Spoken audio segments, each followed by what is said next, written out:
Friends, നമ്മുടെ ജീവിതത്തിൽ ഒരു ദുഃഖം വരുമ്പോൾ നമ്മൾ വളരെ സ്ട്രെസ്ഡ് ആവും. എന്നാൽ ഒരു അച്ചീവ്മെൻറ്റ്സോ അതല്ലെങ്കിൽ സന്തോഷമോ വരുമ്പം നമ്മൾ അമിതമായിട്ട് ആഹ്ലാദിക്കുകയും ചെയ്യും. ഇങ്ങനെയാണോ ചെയ്യേണ്ടത്? നിങ്ങൾ ഒരു നല്ല കണ്ണാടിയുടെ മുന്നിൽ പോയി നിൽക്കുക.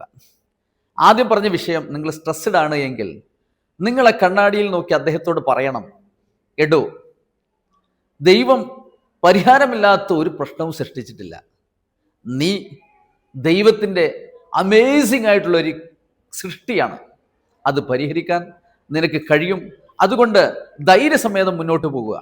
എന്നാൽ ഒരു സന്തോഷമോ ഒരു അച്ചീവ്മെൻറ്റ്സോ നിങ്ങളുടെ ജീവിതത്തിൽ ഉണ്ടാകുമ്പോൾ അമിതമായി ആഹ്ലാദിക്കാതെ ഒരു കണ്ണാടിയുടെ മുമ്പിൽ പോയി നിന്ന് കണ്ണാടിയിൽ കാണുന്നവനോട് നിങ്ങൾ പറയണം, ഇനിയും എത്രയോ ദൂരം യാത്ര ചെയ്യാൻ എനിക്കുണ്ട്. അതുകൊണ്ട് അമിതമായി ആഹ്ലാദിക്കാതെ സന്തോഷം ഉള്ളിലൊതുക്കി അടുത്ത ലക്ഷ്യം മുന്നിൽ കണ്ടുകൊണ്ട് യാത്ര തുടരുക.